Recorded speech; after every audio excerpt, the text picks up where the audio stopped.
All right, let's do this. Oh, what the hell am I wearing anyway? Fuck, man.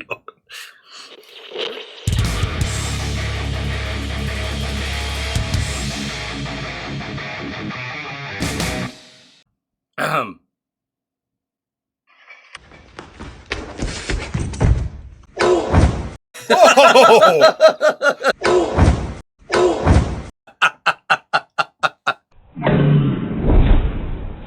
Ooh. Welcome to the Two Gaming Dudes. Yeah. Hey, click subscribe right now, please. Please. Come on, we're doing Hazbin Hotel. All right, this is one that I never thought we would be doing together, certainly. Hazbin Hotel, I love this kind of stuff. I love animation, and this is just the kind of goofy stuff that I get off on. I didn't think this would be something that you would enjoy. I didn't think so either. You brought it up, and I thought, oh, this is another one of Charles's stupid experiments, his kid stuff that I'm going to... Right? I loved it. Really? I really loved it. I'm not going to say it was good. It's not well done. Okay. You're going to have to give me some time to explain this. You were going to have to explain that for the fans who right now are already clawing at the comment section. I know, they're confused. They're confused. Like, what do you mean it's not well done? The animation is beautiful. I really loved the series in general. Enjoyed the shit out of it. There were moments in it that were fucking genius, brilliant writer, like Sam Peckinpah level elements of filmmaking. Brilliant stuff. Okay. And then I tried to think, what were all my problems with it? And they all stem from the same problem. It was really, really amateurish. And if you think about it, it's because Viv Medrano is an amateur. She's not a professional filmmaker. She was a web producer. She did a web series on YouTube. Right. And she got 9 million views, and that's why she got this gig. She doesn't have years of experience behind her. And I think with another 2 or 3 more years of experience, she's going to be at that level. Now, I had a chance to watch a little bit of the series that she did before this, which might have been the YouTube series. There's something that she made before this. She had Hell of a Boss Hell of a Boss. Zoophobia. Okay, so Hell of a Boss was the one that I watched a few episodes of. And you're right, it is not up to par with what's happening on this series. Okay. So you can kind of see her progression, like as she's making these shows. She's getting better. She's getting better. Right, okay. This is its own genre. There's a whole genre of religious reinvestigating, theological debate, discussion. I guess. So, I mean, it's been done thousands of times before. Oh, sure. I mean, I put this up with, like, Lucifer, which was on the WB. You know, I was a fan of that one, too. Yeah. It's the most racist shit ever. Welcome back, niggers. For the WB. But, I mean, it's one of those things where it's like, yeah, religion is like the backdrop of it, but it has nothing to do... It is not accurate in the slightest, but it's using, like, enough elements from it to be recognizable and to be interesting. It's not accurate in following theology. Right. It is very accurate in raising some very important questions that the church has yet to fucking give a proper answer for. What I loved more than anything is that Satan and the Princess of Hell are the 2 characters in the show that show the most compassion and humanity. Way more than anyone you see in heaven. Yes. They are damned for things that were beyond their control. And those in heaven have been blessed, again, for things completely arbitrary, ridiculous reasons. It makes you wonder, what is really good and what is evil? And who the fuck decided that these guys are evil and deserve eternal damnation? Yeah. It raises these questions fucking beautifully. Beautifully. And that's why I say she's got genius in her. She just needs a little bit of work and experience to fine-tune it. And she's going to be a magnificent filmmaker. She's already really good. You know what else? But the seeds are there. She is also an incredible songwriter. Yeah. I love the music in this series. And emphasized more because I watched this series, loved the music, and then shortly afterwards I watched Disney's Wish.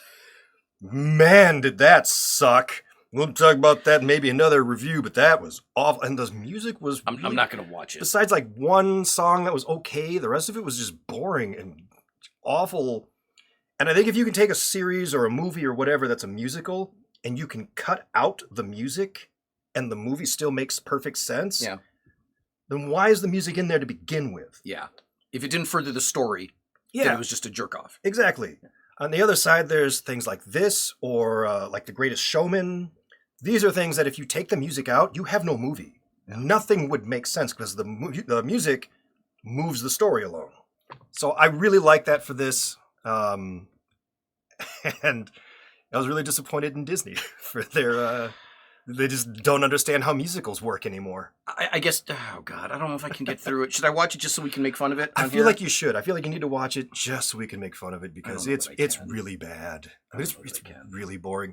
Anyway, You back know, to this. what I really loved, it brought up the question, I don't remember who the philosopher was. It's an old question, the idea of God as an absentee landlord. Okay. Because you hear from Adam and the archangels and all them. Is God aware that this is happening? And if so, does he not give a shit? Is he incapable of helping? Or does he just not fucking care? That is a deep philosophical question that Thousands of years old question that right. religious people still to this day can't answer. But she brings it up again and says, give us a fucking answer, or I'm not buying into your bullshit. And I'm certainly not going to live my life according to your fucking Stone Age book that was written by cavemen and hermits. I mean, it's so thought-provoking and intelligently done. Again, because it's been done many, many times before, but it's its own genre. I wouldn't say a cowboy movie is derivative. Right. It's its genre. Westerns are a genre. This religious revisioning is a genre. And I've never seen it done in this way before. Nice. Very cool. It's really, really cool. Top to bottom. I enjoyed the characters. I thought several of these characters had a surprising amount of depth. to Oh them. my god. Oh my god, yeah. You know, from Angel Dust, who I was like, okay, this is just your fun character, and then when you learn more, you're like, damn, Right. that's a lot going on there. Yeah, they incredible do depth. that a lot with a lot of these characters. But I just really enjoyed it. Now, aside from like it being amateurish at moments, was there anything Just else that just like inexperienced. bothered you, or Minor stupid things. There were a couple of songs where I thought, that lyric doesn't quite fit. Like it seemed crammed. It was they shoehorned some of the lyrics where a more experienced songwriter, and she's 30 years old. She's only been doing this she's at the start of her career. right? With just someone a little more experienced could have massaged it and made it run a little more smoothly. Some of the things, you know, she's an artist as well. Mhm. So some of the art direction, I'm like, well, why are they drawn like that? Who was the guy? Longbottom. There was some story where his people ride robotic horses. And then Asimov was like, why are they riding robot horses? Either you ride real horses or you've discovered wheeled vehicles. You can't just come up with shit just because it needs to be sci-fi-ish. It has to serve a purpose. Why is this guy's head a TV? Why does he hate the radio guy? Well, because she drew them like, well, but there has to be a reason for it. Just that's what I mean. Just tiny little, with experience, she'll learn that. Right. So it really didn't bother me that much. And I really think looking at her progression, these are things that she's picking up on. Yeah. Like she is honestly getting better at this as she goes, which makes me very excited for either season 2 or whatever. There must her be. next They left project. it wide open. Well, yeah. Yeah. So season 2 of this, whatever her next project is going to be, I really think that we are going to be really impressed with everything new that she comes up with. I agree. I agree entirely. And I don't want to give the impression that it wasn't. Earlier I said it wasn't well done. I shouldn't have said that. You can see talent immediately Mhm. in any art form. In this case, you recognize that it's still raw talent. It's not refined yet. She's not reached the peak of her creativity yet. I'm very anxious to see what that is. Yes, and I was like, that's very exciting. Because it's going to be really, really good. You can tell already. When she gets it there and figure out, this is my process, this is how I do things, when she reaches that Scorsese level, she's going to be really, really good. Yeah, she's absolutely going to be a force to be reckoned with. And I think she's going to break away from this genre and go really mainstream if she wants to. if she wants to. And honestly, it's about time that we started getting more and more artists like this Yeah. who go in their own direction and aren't like shoved into corners from the Hollywood shovel. So here's the other problem. Yeah, I was going to say, where else on Prime could you find something like this? If she didn't already have 9 million YouTube followers, Prime wouldn't have looked at her. That's true. They would have just, you're going to make fun of religious people. You get all this You're gonna piss all these backlash. people off and- We don't. For who? Some Mexican girl that's never done anything. We're not interested. That sucks because they would have passed on something really, really special. I think that happens a lot. It's only because of those 9 million YouTube subs that she got this opportunity. That sucks. Yeah. How much really, really good shit is never going to see the light of day because they don't have that type of exposure and will never get that opportunity. That is true. And I think that's a good question for the audience. So you got to leave some comments down below. Is there like a YouTuber out there who's made fan films and things that you've been like, wow, why doesn't this person have a real career in Hollywood? Yeah. But they just never made it that far or didn't get that kind of recognition. Let me know down in the comments. Post some links. I'm curious to see this kind of stuff. Yeah, I'm trying to think of... I've seen one or two fan films for Star Wars Yeah, that I've been like, wow, that is better than anything that's been out in the past 20 years. So, Wait, can you imagine like approaching Disney with a project like this? They wouldn't even let you in the door. Not a chance. They wouldn't let you in the door. I mean, Disney wouldn't even do Nimona. They're not going to do this. Yeah, you're right. Netflix maybe would have looked at it and said, "Yeah, it's small enough that even if it tanks, no one's going to care. Go ahead." Yeah, but we're hearing weird shit out of Netflix too now. That is true. Knows?